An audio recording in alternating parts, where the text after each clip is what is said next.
Part 93. The Reborn Wife is Farming. Author, Yu Yuzu. Chapter 923. After all, Fan Zijin failed to wake Mu Yangling up, because Mu Yangling not only woke up when he passed by, but also made the kitchen prepare breakfast. Chi Heiran smiled triumphantly. Aling must have been worried that I would not be able to eat breakfast if I went out too early, so I got up early in the morning to prepare. Fan Zijin sarcastically said, "The breakfast in your mansion still needs to be prepared by the princess herself." Chi Heiran proudly said, "You are right, our family's breakfast has always been prepared by Aling." Seeing his smug look, Fan Zijin wished he could shove the porridge on the table in his face. Mu Yangling met the two outside the door. Thinking of Fan Zijin's weak spleen and stomach, he smiled and said, "You go in and sit down first, and I'll go to the kitchen to make another soup." The three boys of Chi's family were packing steamed buns with cloth. Little Bear and Little Lion stuffed them into the cloth bag one at a time, while Hutiou opened the cloth bag and directly picked up the bamboo basket on the table and poured it into the cloth bag. Fan Zijin just walked to the door and saw that his foot was unsteady and he almost fell down. A steamed bun is not big, the size of a child's palm, but there are about 20 steamed buns in that basket. Fan Zijin can eat 2 small steamed buns as an adult, and a bowl of porridge is enough. The Little Bear and the Little Lion met and shared the steamed buns in another bamboo basket, then took the porridge in the food box, and when they saw their father and second uncle coming in, they raised their heads lazily and said hello. Fan Zijin said, "It's not good to waste food." Little Bear nodded, "Yes, it's shameful to waste food." "Then why are you pretending so much?" The Little Lion looked up at him, and said to the Little Bear in a low voice, "Second uncle fell asleep and didn't know that the steamed buns are for eating." Fan Zijin stared with anger. Chi Heiran patted him on the head, and said, "What nonsense are you talking about? Just pretend to leave," and flatteringly said to Fan Zijin, "Cousin, don't care about the children when they are young, they have a big appetite, don't look at how much they pretend, these are enough for them to eat 80% full, and then give some to Zioan, which is just 70% full, so it won't be wasted. A few children can eat so much, so I just worry, they have eaten up all the money in the family." Fan Zijin gave him a sideways look, and asked, "How much did you spend on this breakfast? Can you have half a penny? Not to mention the income of your shops and Zhuangzi, only your salary is enough." Chi Heiran and Mu Yangling are not extravagant, except for Heiran's occasional convulsions to buy some weapons and BMWs, which are more expensive, and the family expenses hardly cost much money, and a few children are easy to raise. As long as there is food and meat, they will be able to thrive, worry-free. Unlike Xiaoan, who has to take several doses of medicine a year, his few medicines alone can support these three boys for a year. Fan Zijin never tires of food, fine food, and details. The cook at home is the imperial cook who retired from the imperial dining room of the previous dynasty sent to him by Qi Ziyuan. His cooking expenses for 3 months are equivalent to the annual expenses of the palace here, so Chi Heiran thought there is no way to cry poor with him by this. He had just lent the government a large sum of money to settle fishermen and survey and build fishing boats, but he couldn't get a penny out of it. Chi Heiran didn't insist on borrowing money, but he just wanted to make trouble with him, so that he could get rid of his previous anger, so he said, "Nonsense, the children are very skinny, and raising children requires more than just food. There are also things to wear and play, which one does not cost money." Fan Zijin was sitting on a chair, watching him nonsense with a smile, but the three brothers who had already packed their breakfast couldn't understand his father's painstaking efforts.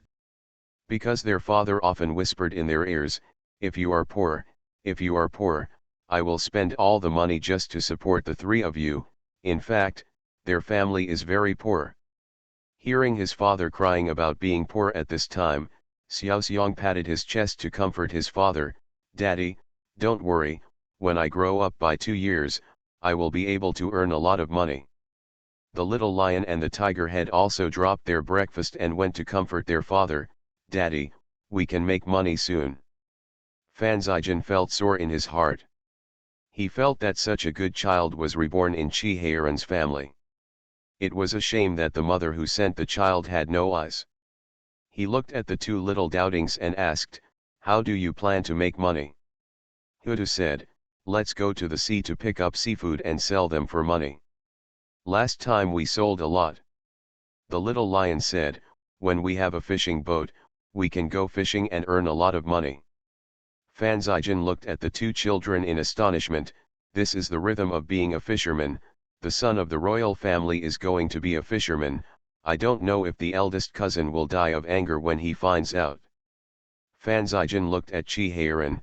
Chi Heiran's happy expression froze on his face, and he said, "Don't you want to be generals?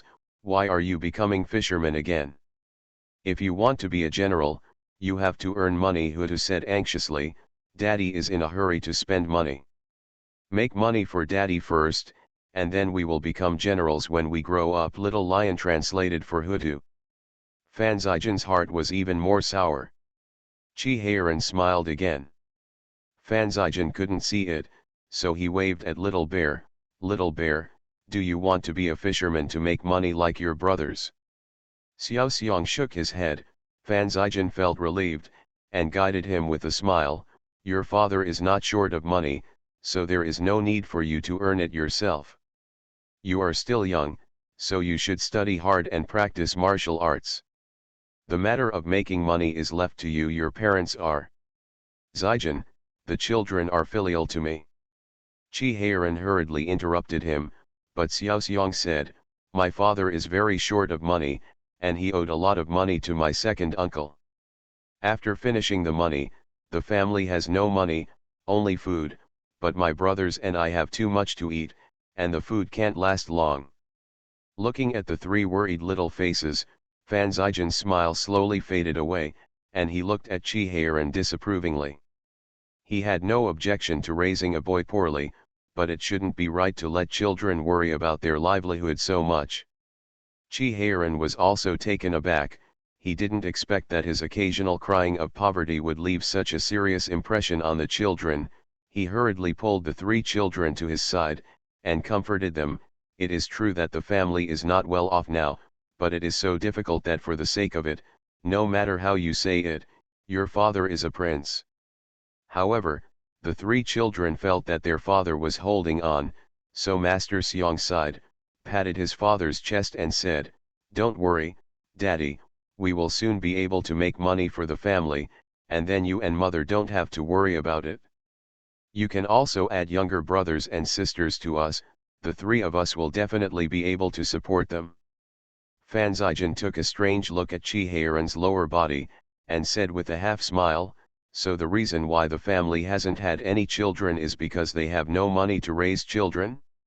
You said it earlier, why were we polite before? Tell me, how much do you want to borrow? When are you going to give birth?" Chi Heiran ignored him, and continued to look at his three sons worriedly. "How are you going to make money?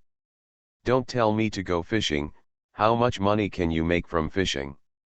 It's not enough for you to buy snacks for yourself." Hudu said proudly, "We raise pearls, Daddy. Pearls are so precious.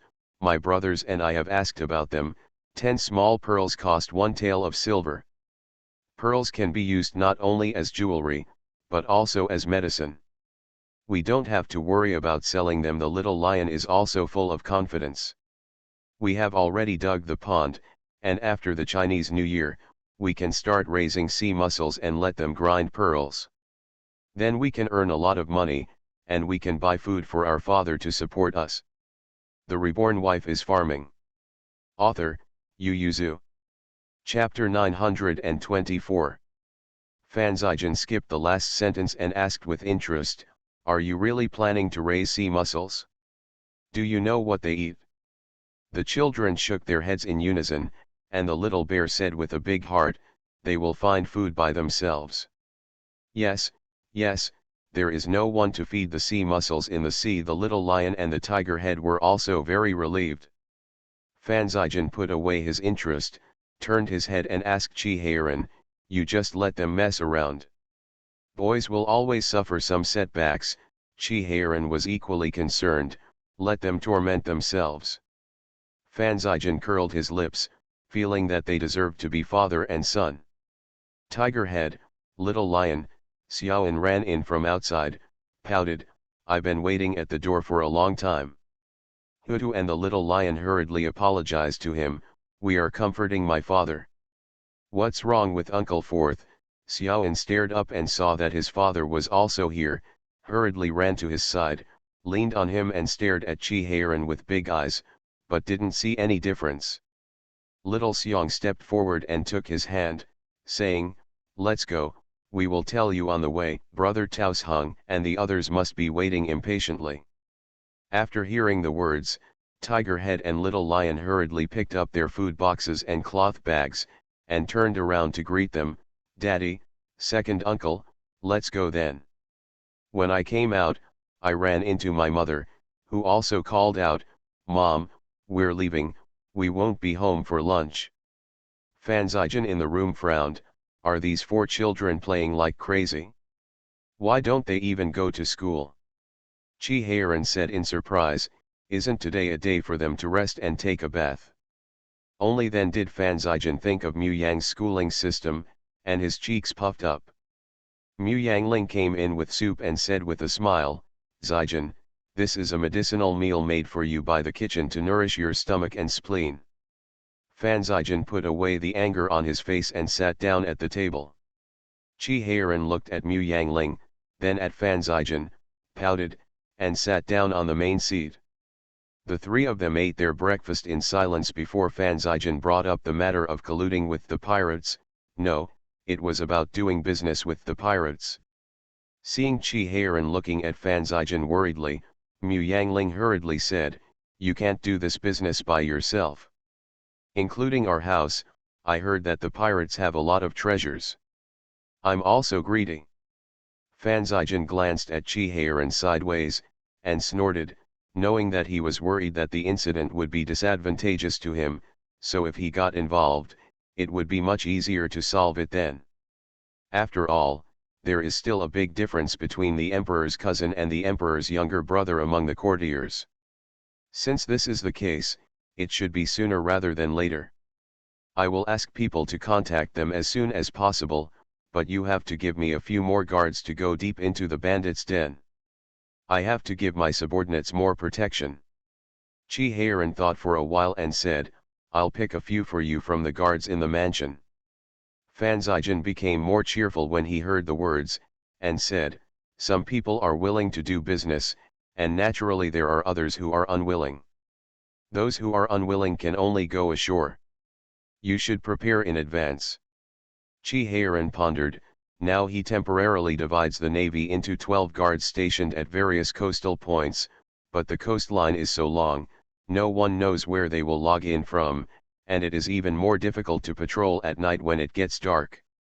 He knocked on the table and said, I plan to build a beacon tower in a fishing village near the coast. As long as pirates come, they will light a beacon, and the guards closest to the beacon will go to the rescue. Where did you get the money to build the beacon tower?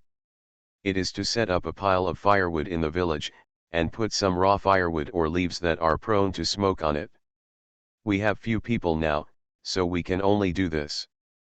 Mu Yangling asked, didn't you let the veterans train the fishermen to defend themselves?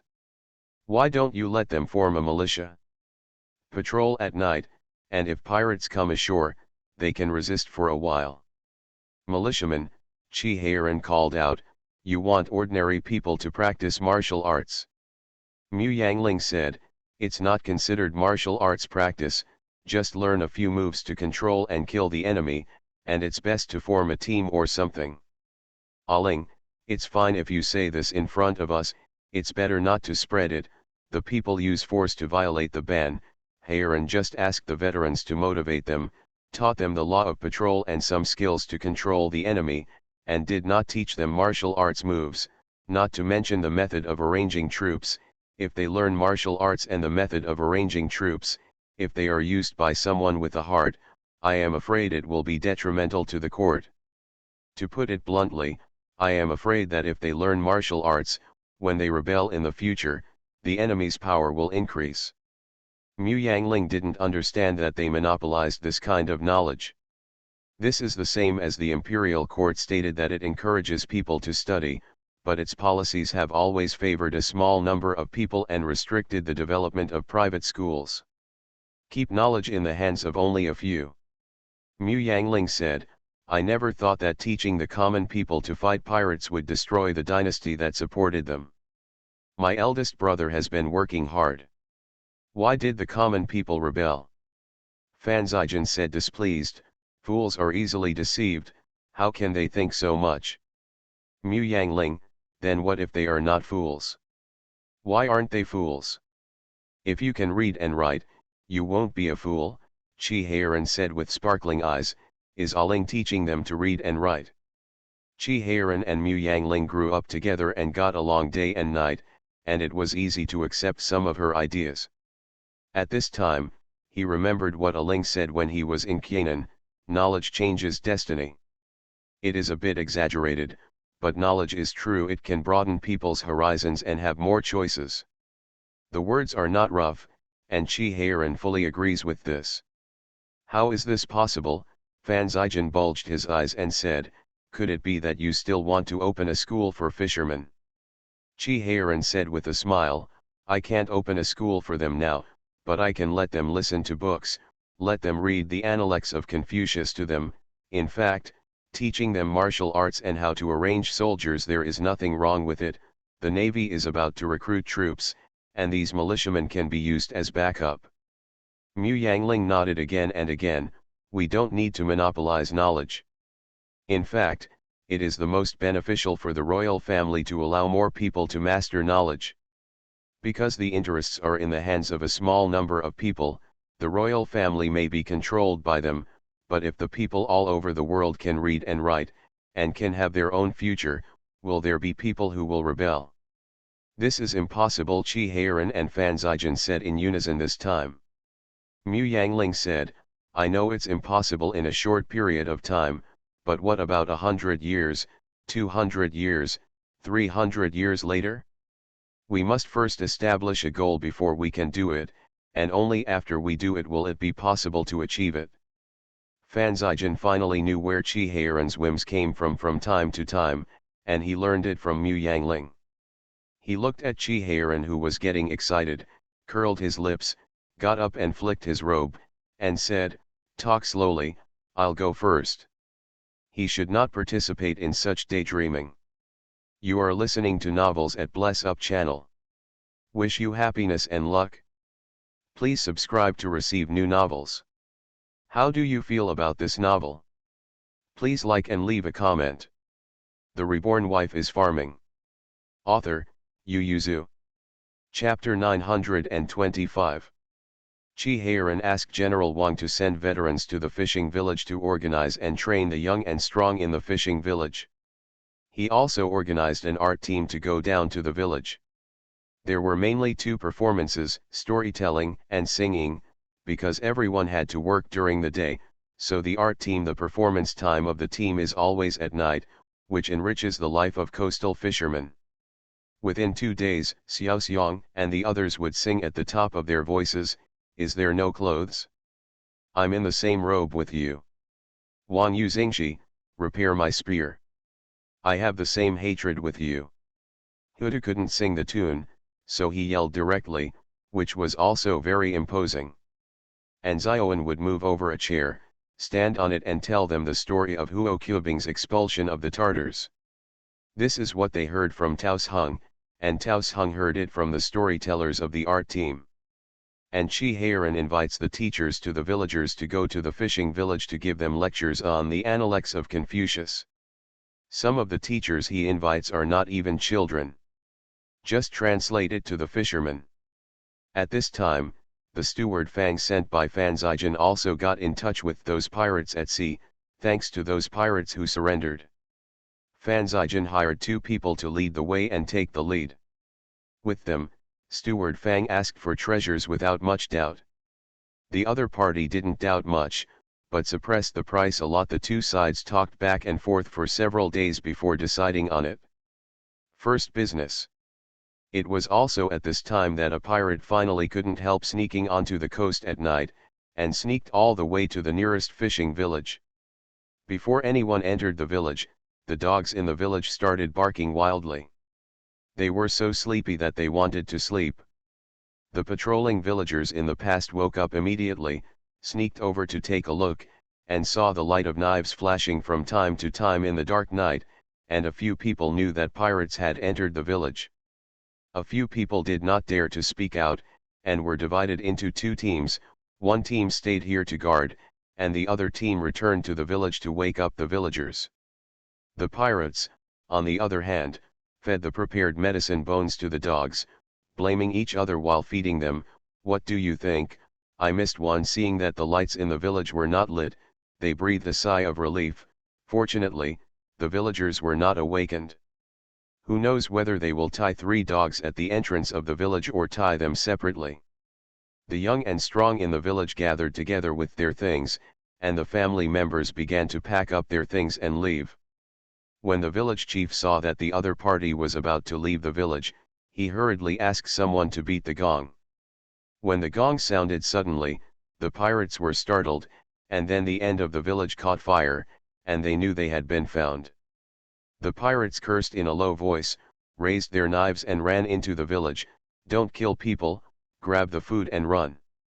The villagers kept in mind the words of the veterans: if the pirates did not kill people, then they should not rush forward. They beat gongs and drums and shouted, which made them panic, and all the old, weak, women and children in the village retreated outside the village. The pirates were already guilty and short-spirited, and when they were discovered, they became even more flustered. The villagers hid in the dark and beat gongs and drums, yelling, rush, kill, which made them even more panicked. They only robbed half of the village and hurried away. Retreated. They didn't bring out much at all. Do you want to go to the next village? The leader hesitated for a moment, and said, no, they reported the news with wolf smoke just now. The nearby villages must have packed up their things and hid when they saw it. Let's go back first and come back next time. This little food is enough for us to eat for 2 or 3 days gone. But as soon as he ran to the beach, he was blocked by the navy, and all those who failed were arrested.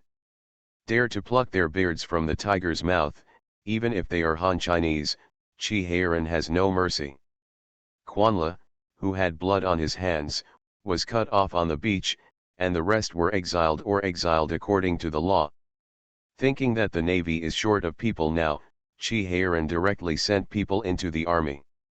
Anyway, Guangdong is already a barren land, and if you go to Guangxi or Lingnan, there is not much difference. It is better to stay here and contribute to Daki's coastal defense, even if it is to wash away their sins.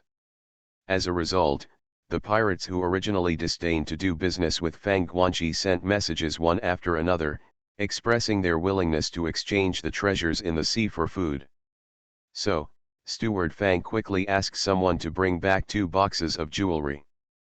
Fan Zijin asked people to carry the things to the backyard, and asked Xiao Xia and Mu Yangling to choose the ones they liked first, and he had to send the rest back to the capital to sell. Little Xiong and the others also ran over to watch, and there were actually 2 boxes of pearls in the box.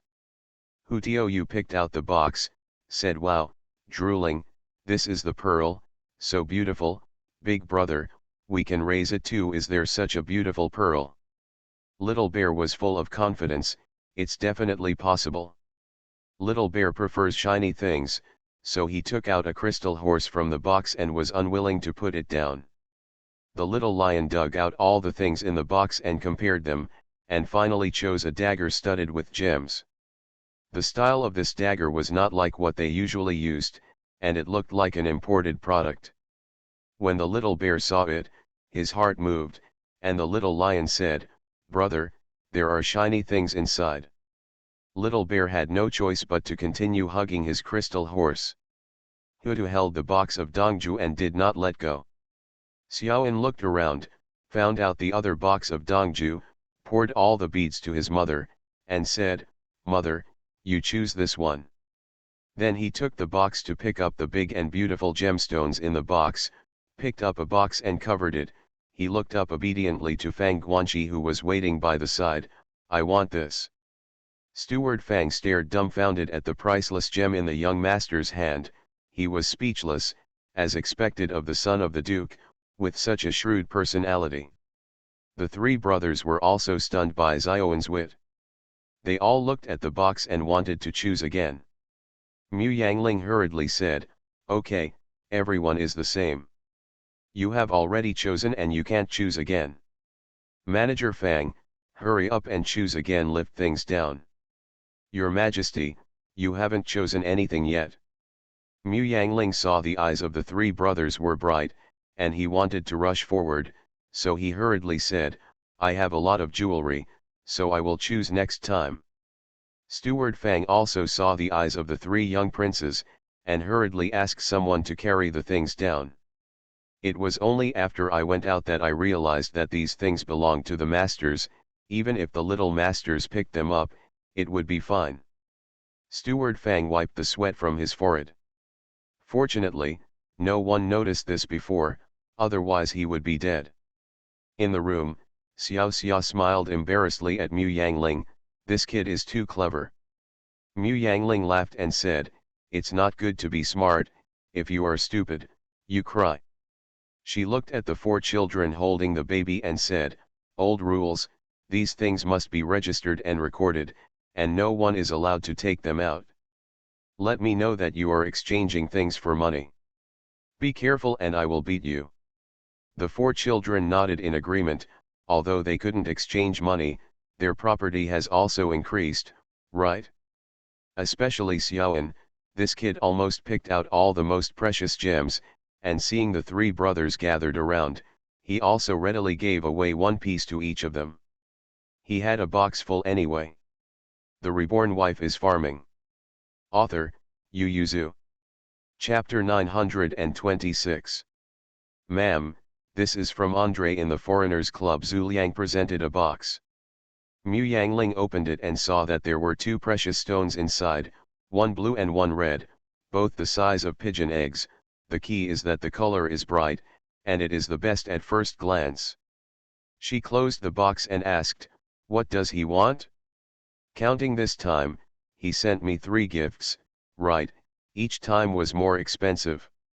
Zhu Liang bowed his head and said, "I heard that Andre's boat has been floating outside for 4 or 5 days, but it has not been able to enter the port." Mu Yangling raised his eyebrows. "Why?" Andre felt that the tariffs imposed by the imperial court were too heavy.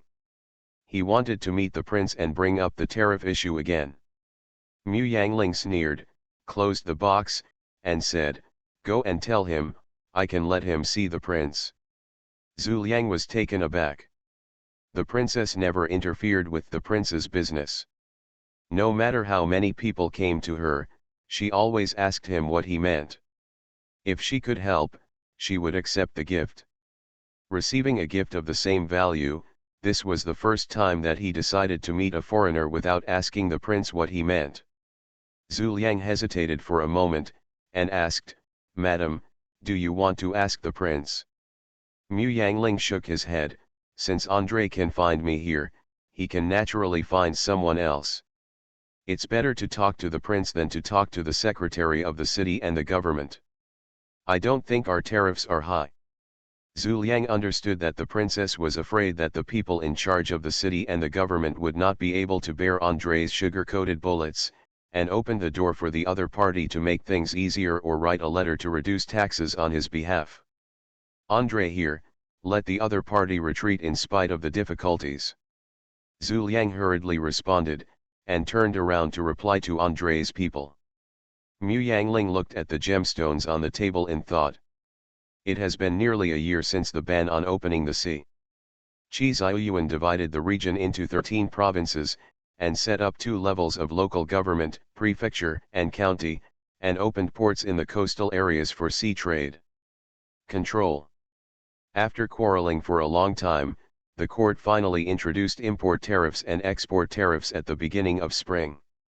On this point, the court adopted Mu Yangling's opinion. Subcategory tariffs, luxury goods, daily necessities, etc., import and export tariffs. It's all different.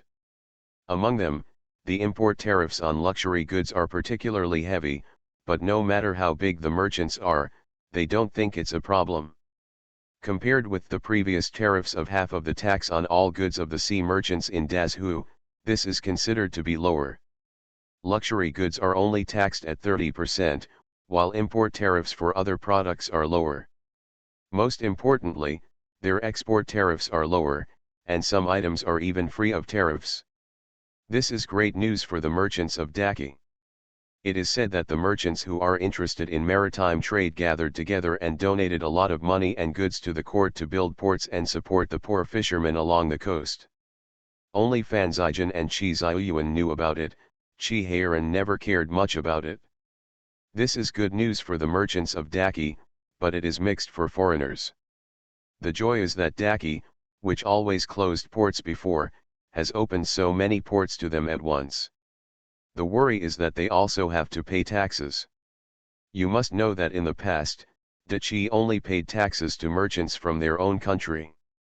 Although they looked down on feudal merchants, they did not tax them to show the favor of the heavenly court. But now, not only do they have to pay taxes, but some of them also have to pay extremely heavy taxes. What's the matter? The first time Andre paid the tax was the batch that he was unwilling to sell to Fan Zijin last year.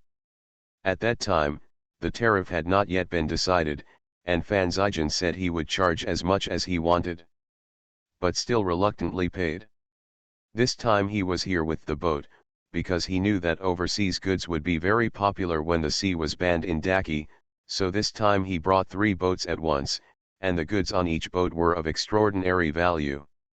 When he heard that he had to pay so much tax at Shibosi, he was so heartbroken that he didn't want to. In addition, after more than half a year, his temper of remembering to eat and not to fight made him temporarily forget the horror of King Rong. Some people came to the door to ask for grace, either to exempt him from taxes, or to reduce some taxes.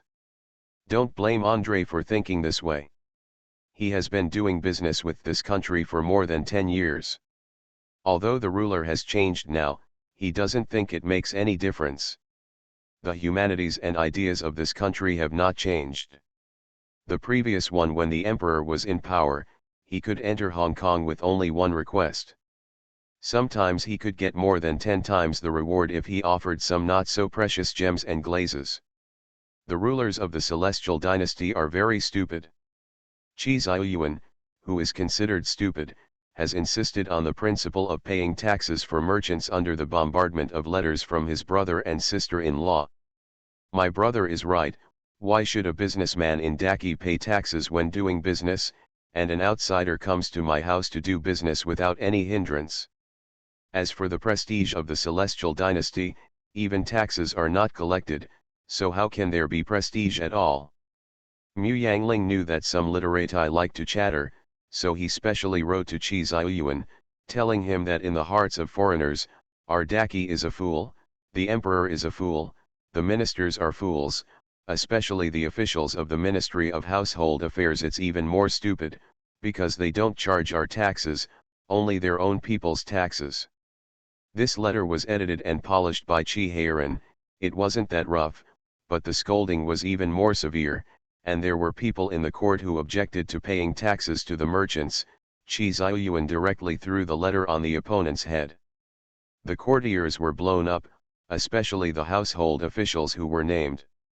They jumped on the spot and took the initiative to ask Yang to say, "Your Majesty, the import and export duties of the vassal merchants will be formulated soon. Please rest assured, Your Majesty." As a result, the foreigners were forced to work hard. Mu Yangling was originally afraid that the difference between the two sides would be too great to allow domestic businessmen to collude with foreign businessmen to evade tariffs, but Mu Yangling was relieved when he saw the tax rate table formulated by the Ministry of Households.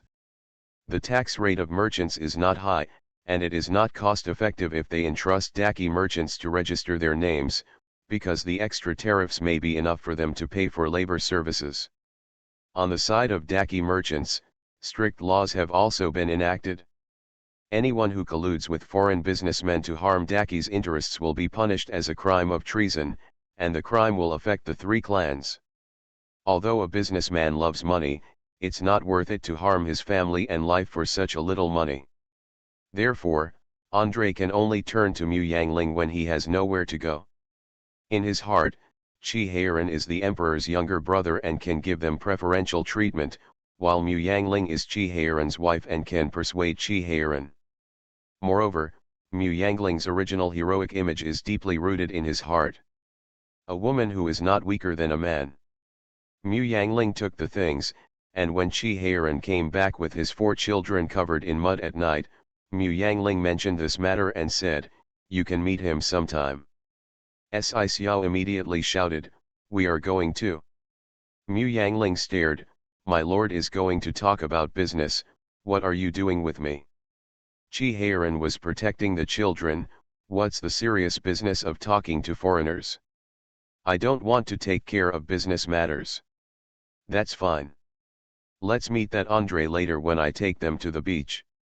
The Reborn Wife is Farming. Author, Yu Yuzu. Chapter 927. He touched the 2 gemstones, rolled his eyes, and said in a low voice, "You said that if the master pushes it for 2 more days, what will he bribe you with?"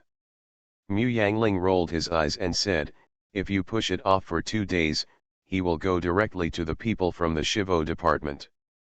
Qi Heiran snorted, "Does Shivo dare to accept his bribe and open the door for him? The blood on the beach hasn't dried yet." Not long after the establishment of the Shivo department, the officials were fascinated by the abundance of Haimao, but they forgot that there was a shrewd Fan Zijian and a bold Qi Heiran in charge. When Fan Zijian found out the corrupt person, Qi Heiran immediately killed him. Not long after the establishment of the Shivo department, fresh blood was poured on the beach, and the sanity of everyone dazed by gold, silver, and jewelry returned to their brains in an instant. Qi Heiran said that he met Andre by the way. It was really by the way. The next day is not only the children's rest day, but also his rest day. He promised to take the children on a warship to patrol the sea. Xiao Xia just gave birth not long after the next visit. Mu Yangling wanted to stay and take care of her, and Fan Zijian's fleet docked today. This was their first sea trade business. Heiran went with 4 children. Mu Yangling thought that anyway. She only agreed to let Andre let him see Qi Heiran, and what they talked about after that was their business, so she left it alone. Qi Heiran led the 4 children past the foreigners' club purposely, and said to the gatekeeper, "Go and tell Andre that the king is here to see him." Andre hurried out, and as soon as he bowed his head to Qi Heiran said, "My lord is here to tell you that this tariff is set by the imperial court, and even if I am a lord, I can't change it, so if you want to be in Daki, if you do business, you have to pay taxes honestly, there are no shortcuts in Daki." Andre doesn't believe it. He and Yu Cheng have worked together for nearly 10 years, and they are taking shortcuts. People in Daki also have a saying that money can turn ghosts.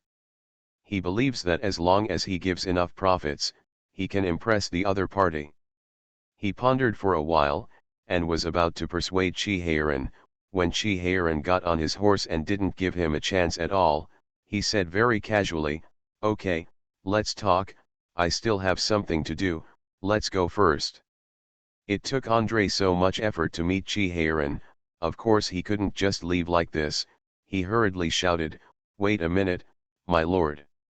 Seeing 4 children riding on the pony behind him, he hurriedly said with a smile, "My lord, we brought a lot of small toys on board this time, maybe the young masters will like them.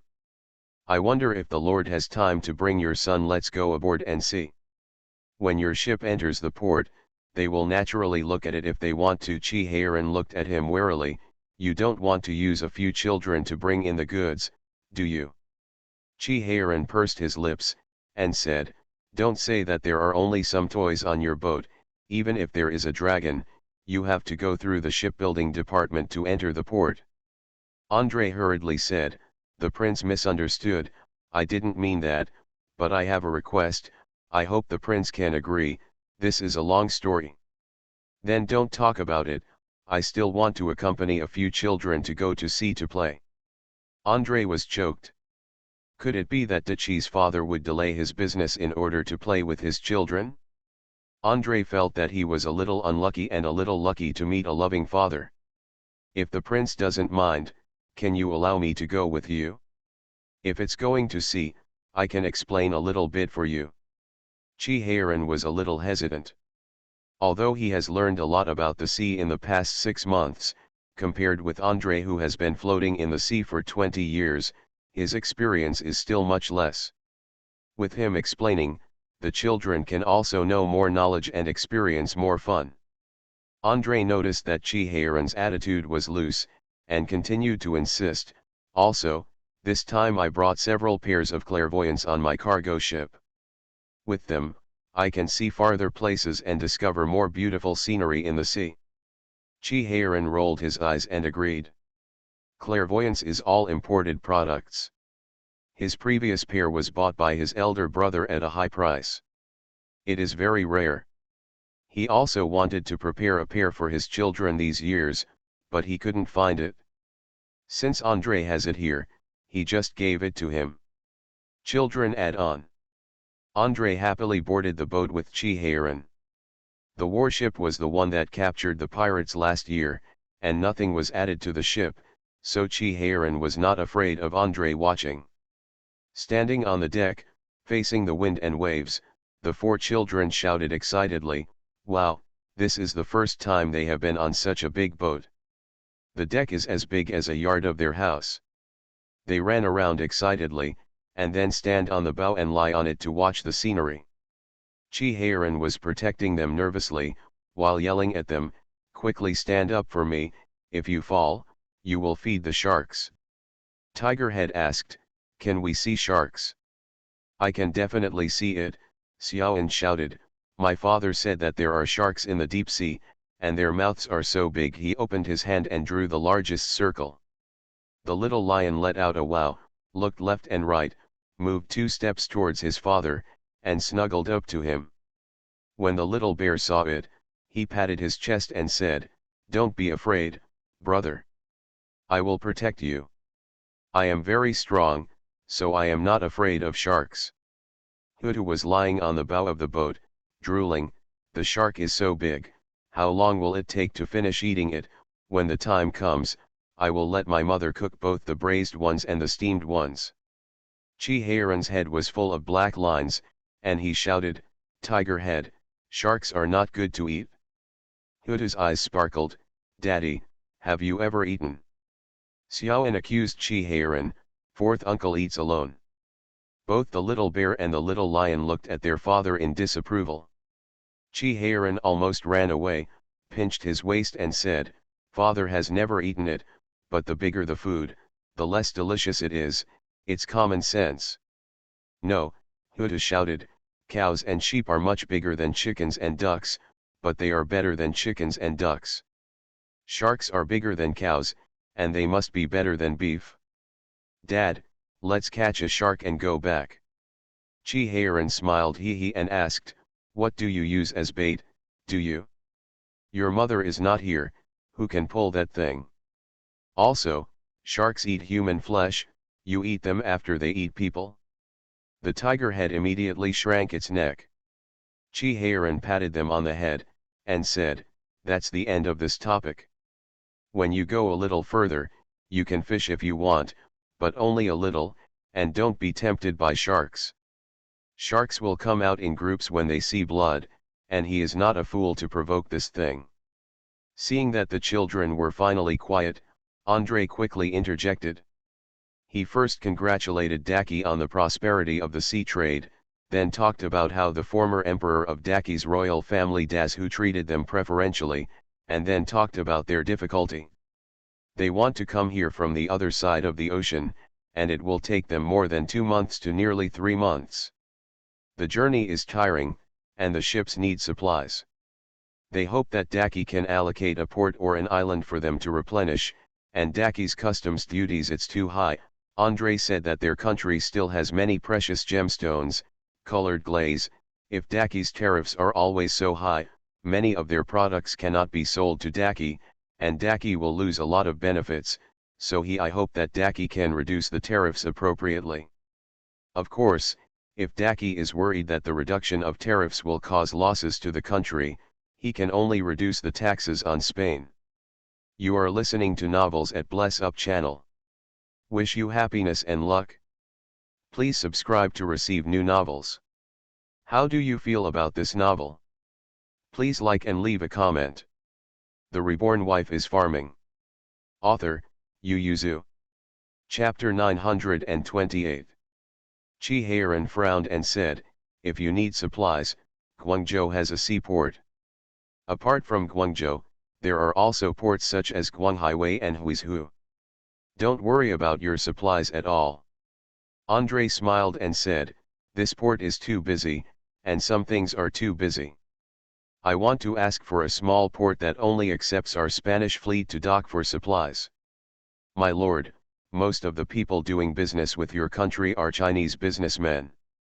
We are just thinking of some discounts. Seeing Chi Heiran's calm expression, Andre continued, we dare not ask for too big an island. There is a small fishing village called Hajinjao outside the port of Guangzhou. I wonder if the prince can give us that small fishing village.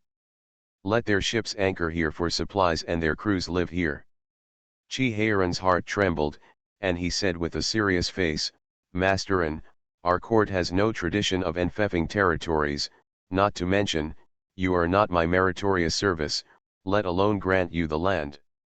Although Chi Heiran doesn't understand the sea trade business, he is particularly sensitive to land ownership. Now they and Dajin Zixia are fighting for every inch of territory. How could they easily cede a village to foreigners? Andre hurriedly said, we can pay the rental lease. Chi Heiran rolled his eyes and said, if the crew of your country wants to settle in Daki, they can also buy or rent houses in Guangzhou. As for the supply of ships, if the Guangzhou port is not competent, the king will make a discount with the court and ask for more open a port. Seeing Chi Heiran's insistence, Andre could only change another topic, the matter of tariff reduction. You don't need to mention this matter. The tariffs of this dynasty are all jointly formulated by the court and the Ministry of Households. This king has no right to reduce or exempt. Andre didn't believe it. He had contacted several officials. They all said that as long as the prince was willing to speak, the tax reduction and exemption would be a matter of a word from the other party. It is said that the emperor of this dynasty loved his younger brother very much. Andre wanted to ask again, but Hutu was getting impatient. Didn't this person come to explain the customs of the sea to them, so that they could learn more? He asked anxiously, Masterin, is your home far from here? The child stared at him with a pair of round eyes. Andre, who was interrupted, was a little impatient, but from the corner of his eye, he saw Chi Heiran staring at him softly. He hurriedly showed a solemn attitude and smiled. Yingying and Hutu said, it's far away from here, and the non-stop sailing will take about 70 days, nearly 3 months. The little lion leaned forward and wrung the tiger's fingers to calculate, opened his mouth wide and said, it's been a long time. Do all the people in your place look like you? Little Bear also came over and asked curiously, they all have the same yellow hair, white skin, and blue eyes. Andre smiled, nodded, and said, of course, just like you are all black-haired and yellow-skinned, our country is also all white-skinned and yellow-haired. No, there are people like you in our city of Guangzhou, so are there any people like us in your place? Asked the little lion. Andre shook his head and said, no, the merchants we go to and from are all from our continent, and there are no merchants from your country. Why not? Xiaoan asked curiously, you are a businessman, and they are also businessmen. Don't you have a lot of gems, spices, and glazes in your country? Why don't they go to your country to buy them? Andre proudly said, maybe it's because your country just opened the sea ban, your ships are not strong enough, you don't know the route, and you don't have a chart, So you can't reach my country. But don't you want to go back to China? Why don't they follow you? Little Bear didn't think this was a problem. Andre choked, and Xiaoan asked thoughtfully, you just asked my fourth uncle to give you a special port to anchor, so as long as our ship goes to your country, will your emperor also give us a port, a seaport? Andre laughed awkwardly and said, young master, I'm just a businessman, and I can't be my king's master, and I can't even guess what he means. Xiaoan nodded thoughtfully, so we have to find a prince like my fourth uncle, or pay a visit to your emperor directly. Is their emperor also white-skinned and yellow-haired like them? Huda wrinkled his nose and said, it must be very ugly. I think father and mother are the most beautiful. The little lion peeked at Andre and nodded in agreement. Xiaoan slapped them on the head one by one, and scolded them, don't change the subject, we have to ask more, and we will know how to make the most money when we do sea trade business in the future. The little lion and tiger shook their heads, and hurriedly grabbed him and asked, are we also going to do sea trade business? Xiaoan nodded solemnly, my father said that the sea trade business is very profitable. This time when the Zhou family's ship comes back, we can at least triple the profit after deducting all costs and taxes. My father said that 30% of the profit in business is very high gone. The tiger-headed star asked, how much is the 3 times? Xiaoan looked at him with contempt, you didn't listen carefully when Mr. lectured, 3 times is 300%. Hudu opened his mouth wide, and couldn't remember when the husband said this.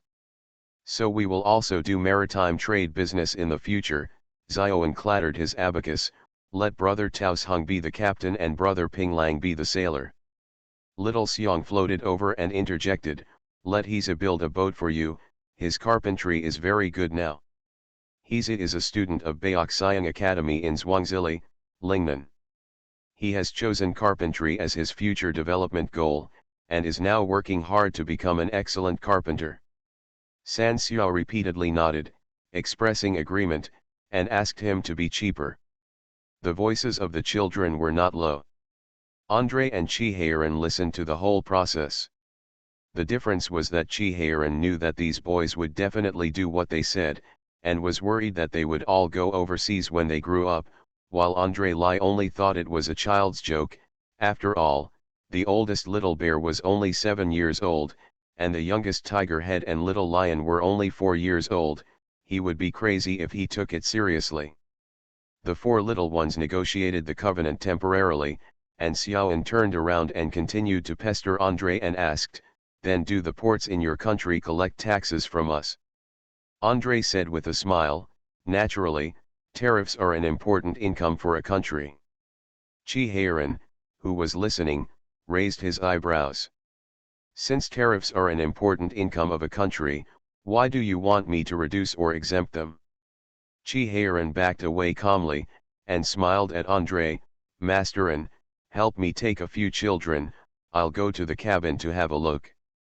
Andre was happy to have a good relationship with the young masters, and nodded repeatedly, go, my lord, I will take the young masters with me.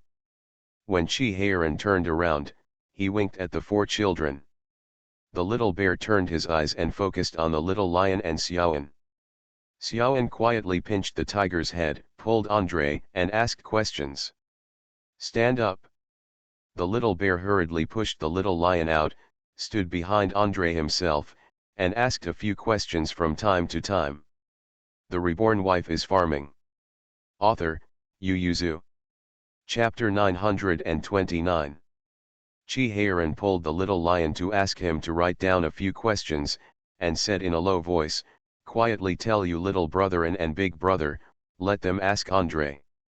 Chi Heiran knew that if he stayed there, Andre would be a little wary even if the children asked questions, but it would be different if he was alone with the children. His children were too young, and Andre would not guard it. Just as Chi Heiran thought, after he left, Andre let go of his mind and tried his best to answer all kinds of strange questions from the children, and sometimes he could even crack a few jokes. For example, Hudu will ask, What do you eat for breakfast, lunch, and dinner? Do you also drink tea? And the little lion will ask, at what age do children in your country start to read? And Zion said that he is still most interested in maritime trade. He asked, if I drive a boat to your country, will I have to pay taxes too? Can children not be exempted from taxes? Little Bear listened with his eyes wide open. This was a question his father explained. Andre laughed loudly, and said, young master, the tariff is calculated according to the goods, not according to the owner's age. Xiaoan felt a little regretful, and asked, then how much do I have to hand in 10 bolts of silk and satin? Andre smiled and said, 4 horses.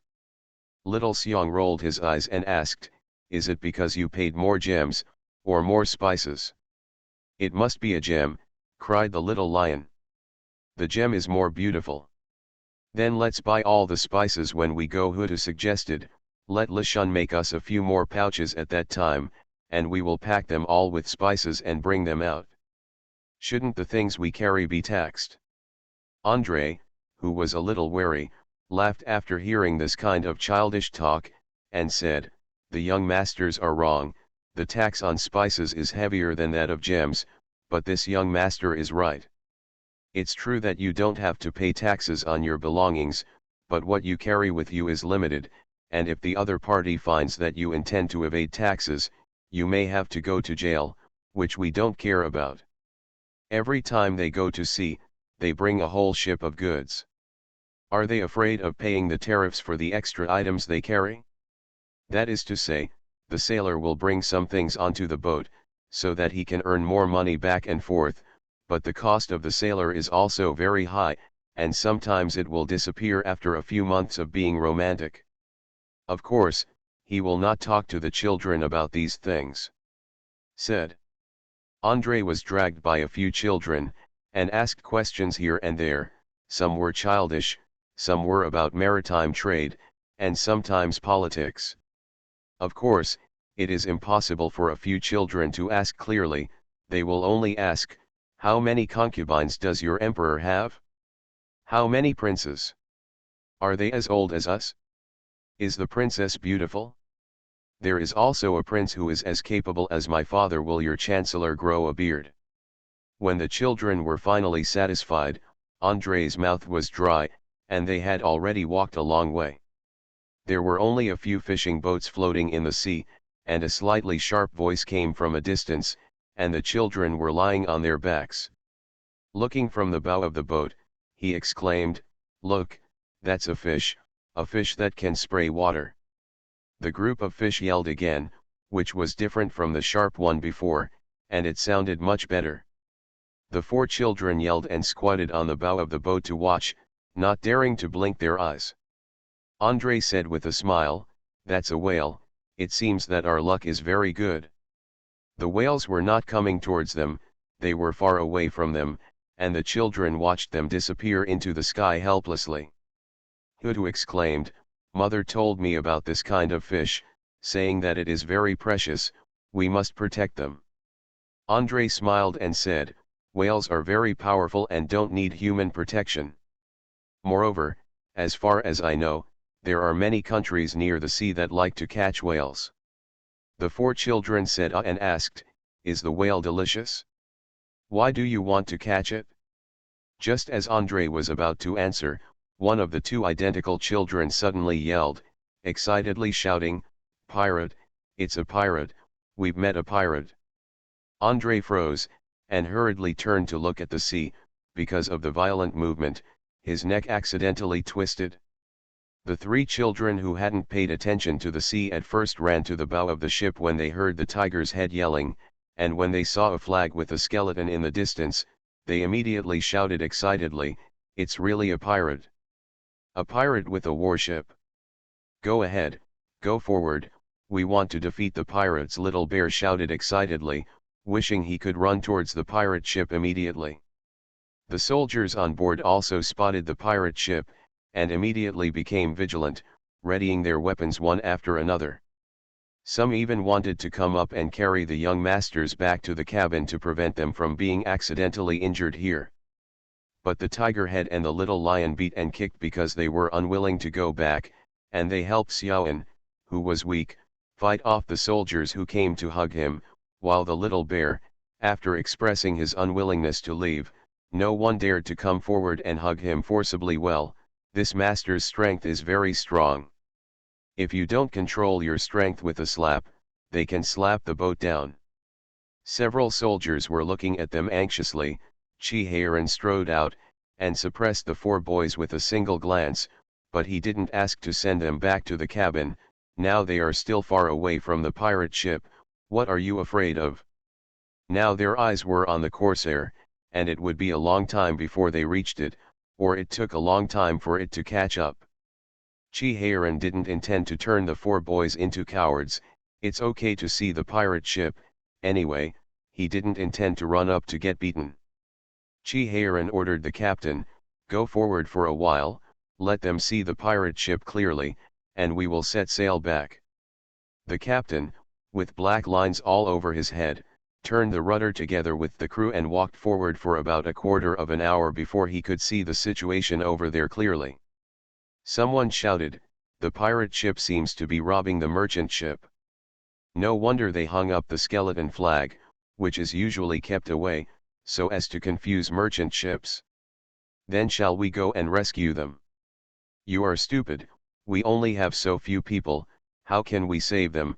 The prince and the young masters are still on the boat, don't you fail to save them, but put us on board instead. These pirates are too rampant. They dare to rob here so close to the port. Didn't your lord suppress many pirates before? Could it be that they are not afraid of encountering our warships? Actually, it's not too close. It's been almost 2 hours since we sailed from the port. The soldiers on the boat were whispering. The four children listened seriously, and rushed forward to pester Chi Heiran to suppress the bandits, and Xiao Xiong even volunteered, Father, let your son go and catch them himself, okay. Chi Heiran stared and was about to teach him a lesson, when he heard a veteran shout, why is that merchant ship so familiar? Isn't the Zhou family's mark on the ship? Hey, it's really the mark of General Zhou's family. Zhou has just been promoted from a school lieutenant to a general because of his meritorious service in suppressing bandits. Chi Heiran and the four children straightened their bodies immediately, and stared at the merchant ship with wide eyes. Zhou's merchant ships are Zijin's fleet equals their fleet. Their merchant ship has been hijacked. Hutu was the first to react, and shouted, that belongs to our family. The reborn wife is farming. Author, Yu Yuzu. Chapter 930. The four children yelled, our merchant ship was hijacked. Drive the boat over quickly. The four children ordered the soldiers to drive the boat over indiscriminately. Our family will be robbed if we go late. Seeing that the soldiers were not moving, Tiger Head and Little Lion kicked them angrily, go and sail the boat, go and sail the boat. Xiaoan was smarter and shouted, go and kick the soldiers at the helm to make them turn around. Little Xiong directly seized his father's command, and ran into the cabin to command the captain inside, my father told you to go full speed to save the merchant ship. The corner of the captain's eyes twitched, Xiao Shizi, your father is right behind you, is it really okay for you to seize power like this?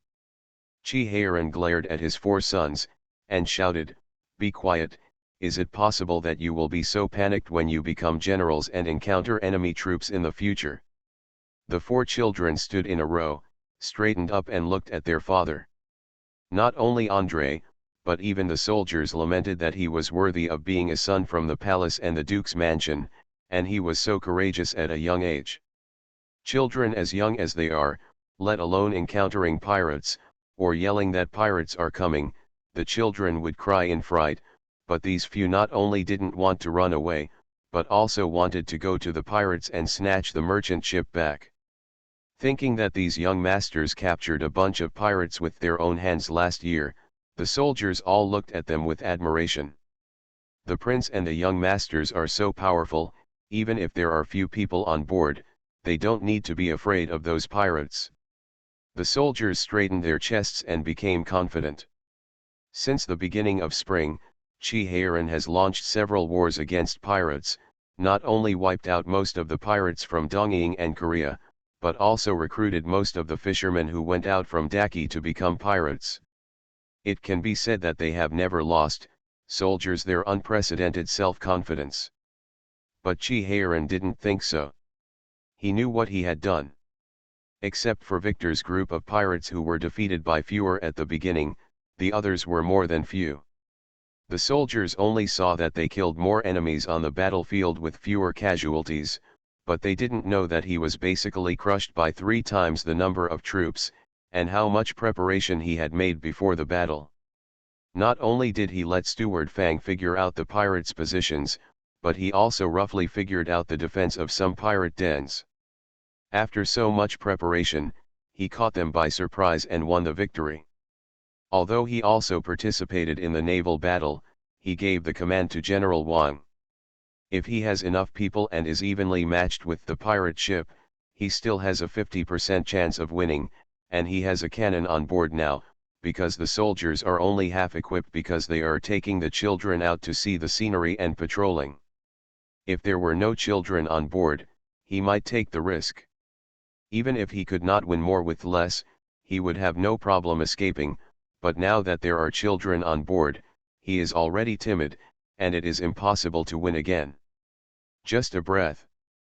But it is obviously impossible for him to order a retreat in front of the 4 children.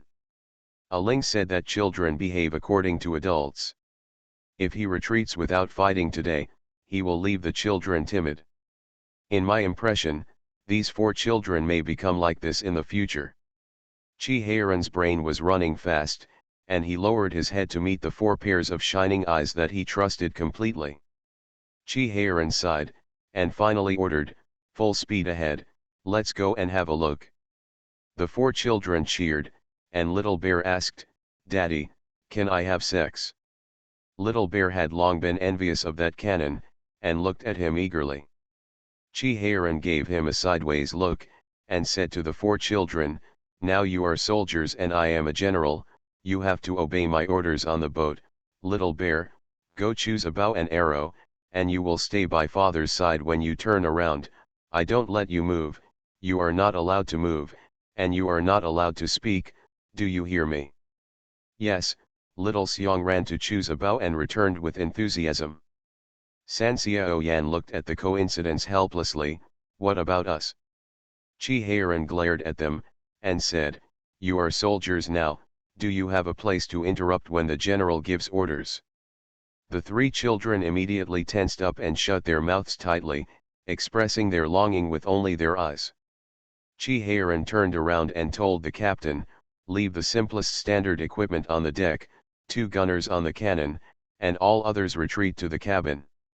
The captain responded and left, and the deck that was originally full of soldiers was empty in one fell swoop. The simplest standard configuration, except for the 3 soldiers at the helm and the 2 personal guards beside Chi there are only 2 soldiers standing on each of the 4 corners of the ship. Counting the full force, there are only 17 people, which is still counted. Xiao Shize. Andre's eyes rolled slightly, a little confused about what Prince Daki meant. Chi turned around and asked him to go back to the cabin very politely. After he left, Chi said to the captain, "Tell people to watch him closely, he is only allowed to stay in the middle of the cabin, he is not allowed to go near the outside, and he is not allowed to have the opportunity to talk to the captain past the message outside." At this time, Chi also recognized the pirate ship. It was the ship of Dongying Fujita.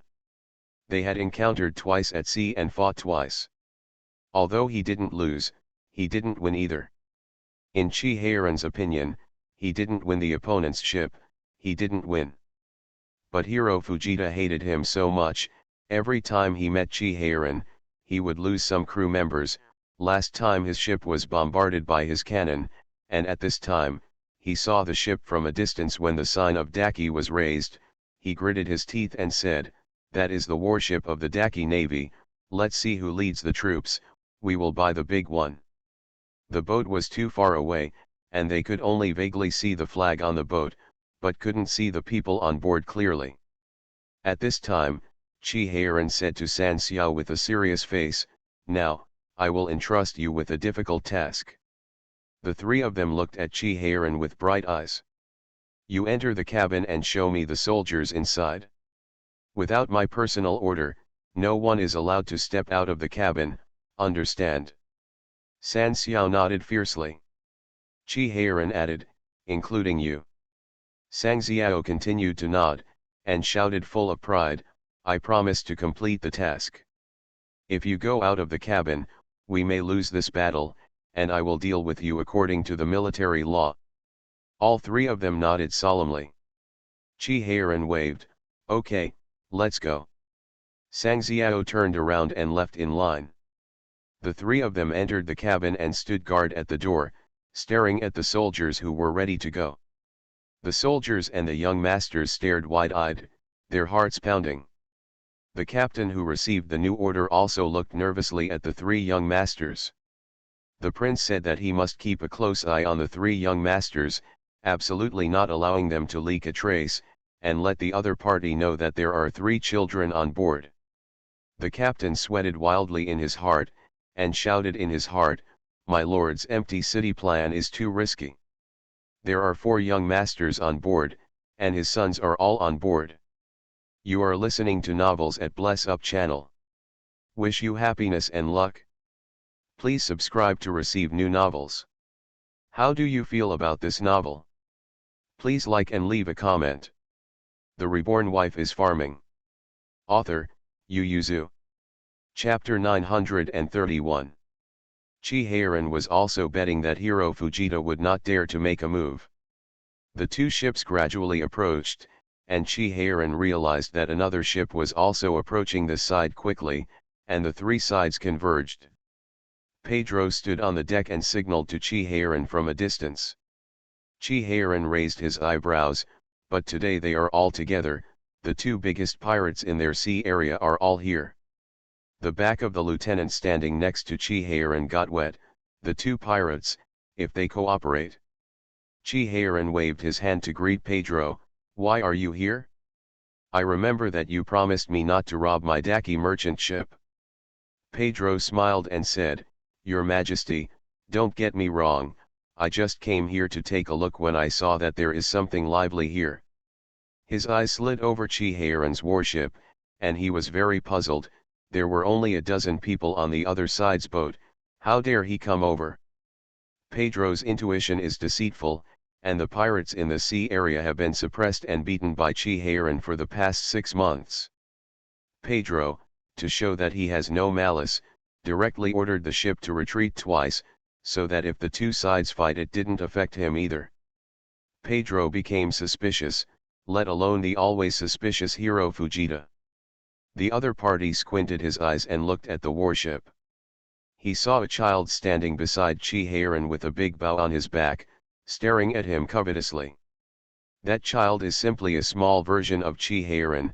He dared to take the child to take risks, obviously he was prepared. Hideo Fujita looked at the opposite merchant ship with resentment, and he almost got it. Joda stumbled out with his 2 sons, saw Chi Heiran who was standing on the bow, knelt down on the deck excitedly, and shouted, my lord, you are here to save the little ones." Chi Heiran glared at him, and reprimanded, "What's the point of crying and crying, isn't it just surrounded by pirates? Your boat is no worse than theirs, just hit it." Chi Heiran waved to the guards behind him, and the guards dragged him a chair, and he sat on it with a big horse, and looked at them with his chin propped up. "My lord bombarded the boat with cannons and stones, but it just didn't work. I've been hit by a boat, why don't you give it a try?" Joda rolled his eyes, kowtowed and said, "Your Highness has an order, the little ones dare not refuse." Seeing Chi Heiran ignoring him, the Hiro Fujita on the opposite side fell back angrily, pointed at him with a samurai sword and shouted, "Chi Heiran, don't be too complacent. I, Fujita, will spot your Daki's merchant ship to rob from now on." Chi Heiran sneered, "If you have the ability, you will come to this king's merchant ship, and you are so thick-skinned to deal with the people who have no power to restrain them. The little bear standing next to Chihayron really wanted to say a few harsh words, but thinking of his father's instructions, he could only shut his mouth tightly and stare at Chihayron fiercely. If eyes can kill, Hiro Fujita on the opposite side is already dead. 100 times. Hiro Fujita saw the eagerness in Little Bear's eyes.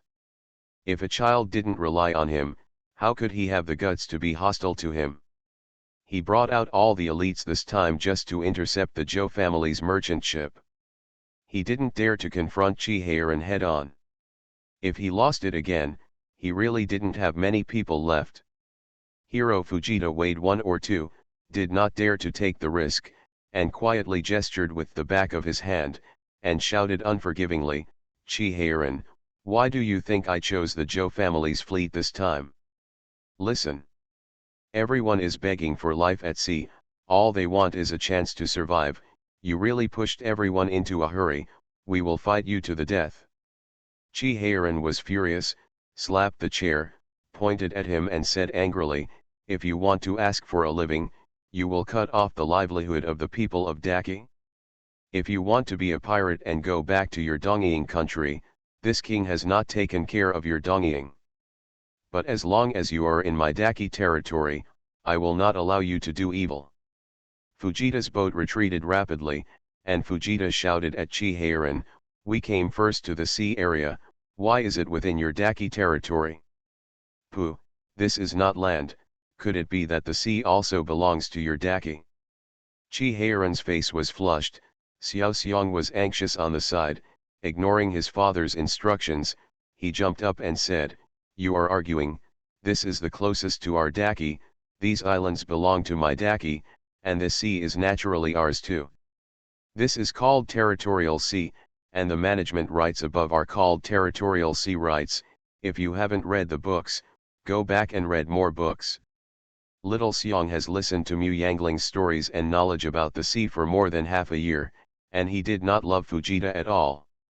He shouted, "You said that the sea does not belong to our Daki, so it belongs to your Dongying country? Everyone is serious. How can you kill people and get money when you are asking for a living at sea?" The more the little bear talked, the more angry he became, and he turned his head and shouted to his father, "Father, since they rob us of the people of Daki, then we will also rob them of Dongying. For their livelihood, but Dongying country is different, nearly half of their people depend on fishing for their livelihood, we robbed all their fishermen, and did not allow them to fish in the sea." Everyone looked at the little bear in surprise, their thoughts were poisonous enough. Chihayron turned his eyeballs, and he began to ponder. Seeing his father's heartbeat, Xiao Xiong continued to persuade, "Father, this is called treating others in the same way, and also asking the Emperor of Dongying to take good care of them, the citizens of the country, lest they always come to us to rob. Isn't it that you and the second uncle said that it is better to block them? We can't always suppress bandits and suppress bandits. When will this end? Directly block their country, go, let their emperor take charge." Little Bear had a loud voice, almost shouting. Although Fujita's boat had gone a certain distance, Fujita Hiro heard it. They shouted, "My lord, they want to escape." Chihayron narrowed his eyes, and ordered, "Let them go a little farther, don't accidentally hurt the merchant ship, the above is the result of my family's more than half a year." Hiro Fujita vaguely heard the sentence, turned around and shouted, "Chihayron is really prepared," and left at full speed while they were concerned about the merchant ship. But Chihayron's warship followed slowly, and after a certain distance, Chihayron ordered to fire the cannon. The gunner fired 3 shots in a row.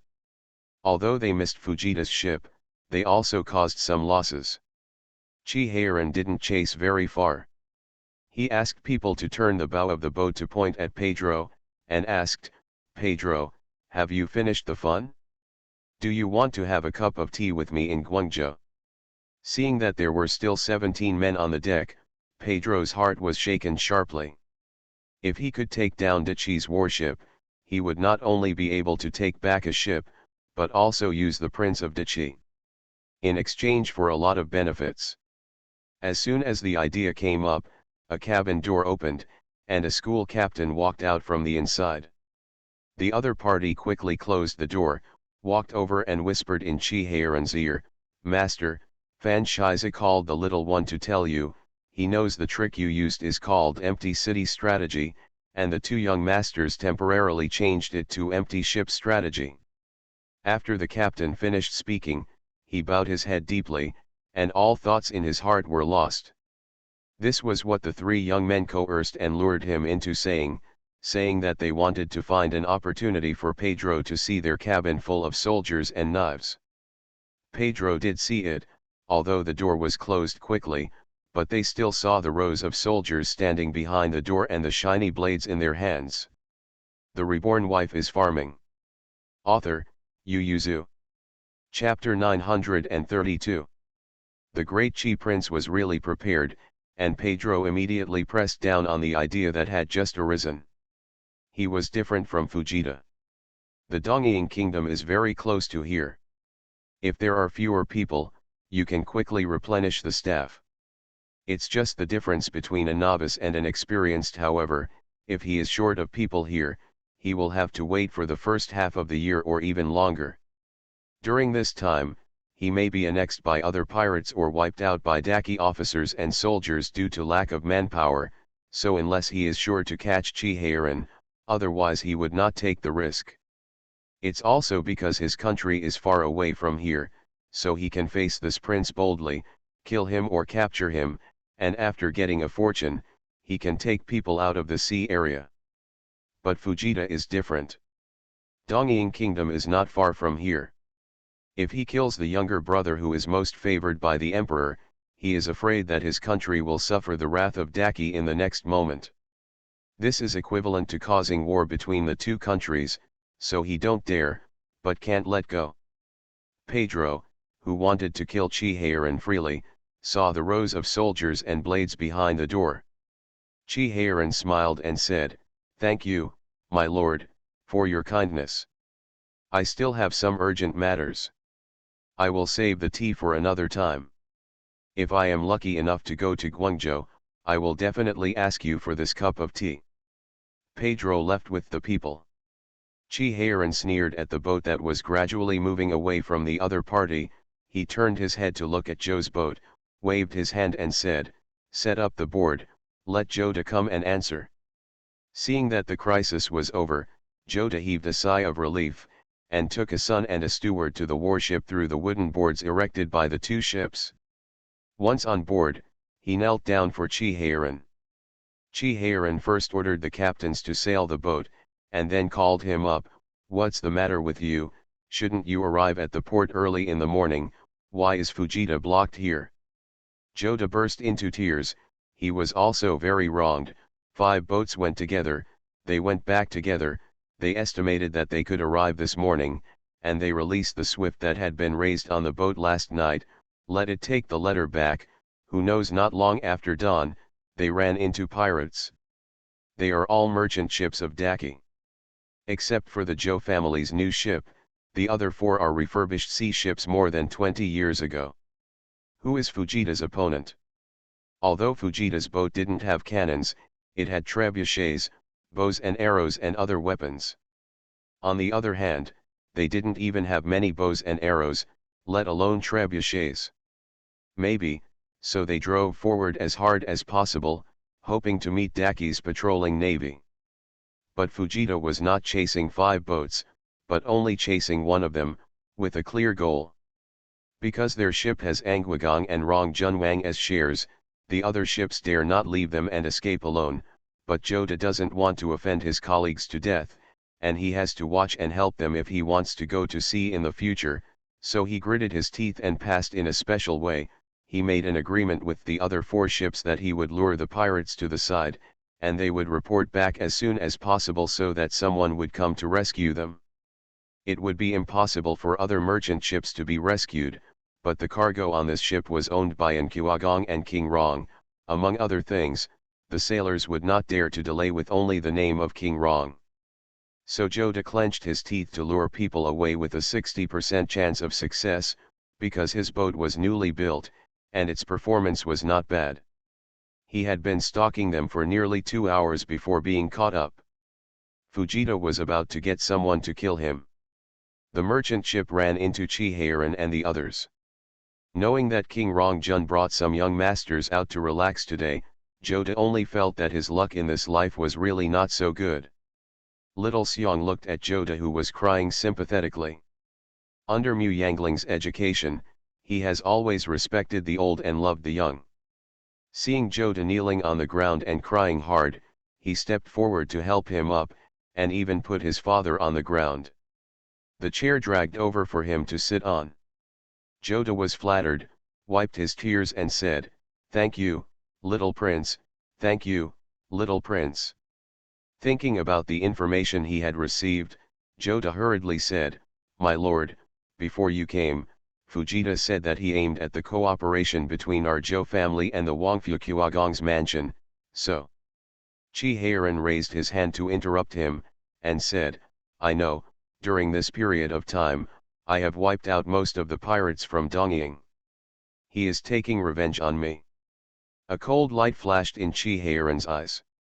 It seemed that Fujita's gang of pirates had to be wiped out as soon as possible. He was not afraid that he would target their business ships, but what if they were not satisfied with his business one day, but his family instead? Jota hesitated for a moment, then lowered his voice and said, "Also, just now I just realized that the prince and those foreigners had an agreement not to rob us of Daki's merchant ships, but in fact our Daki's merchant ships were still robbed by them, but the sea area far from here. They're pirates, do you expect them to be creditable?" Chihayaren's request to Parrot was just to warn him not to rob the fishermen of Daki in the offshore. As for the merchant ships, unless the prestige of the Daki navy spread far and wide, Pedro and his group would continue to act like this. Chihayaren was about to wave his hand to let Jota and the others go to rest, when suddenly there was loud shouting and the sound of smashing things in the cabin. Chihayaren remembered the 3 boys who were still locked in the cabin, looked at each other with Little Bear, and hurriedly walked step forward and opened the hatch. Inside, a group of soldiers were surrounding the 3 little ones. The tiger head and the little lion sandwiched Zioan in the middle. Or push people away, and there are already several soldiers lying on the ground, hugging their legs, or hugging their stomachs and screaming. Xiaoan moved forward following the tiger head and the little lion, and at the same time shouted to those who blocked their way, "You better get out of the way, or I will throw you down to feed the sharks. Sharks can eat human flesh. Wow, you will kill them with one bite. People eat it, are you afraid?" The soldiers around them wanted to laugh, but they couldn't, so they could only persuade them earnestly, "Young masters, the captain has issued a death order, and you are not allowed to go out unless the prince gives the order." Xiaoan pinched his waist angrily, "The pirates outside have all retreated, why don't you let us go out?" I also offered a big plan. "Perhaps the pirates will return to the carbine," the soldier shouted. Xiaoan turned to Hu's head and said, "This man is so stupid, 4th uncle actually used him as a soldier, how could the pirates return to the carbine? The soldiers and weapons we just had must have frightened their courage, and it was too late to escape. Dare to bump into it?" Chihayaren pushed away the soldiers, carried the 3 boys to the deck, pulled up the chair and sat down, and asked leisurely, "Xiaoan, tell me, how do you know that opening the hatch can scare them away?" "Anyway, there is nothing to do now." Chihayaren is very interested in Xiaoan's ability to come up with this method. Xiaoan proudly said, "4th uncle, we have already played the empty city plan." The tiger head and the little lion looked at Chihayaren as if you were too backward.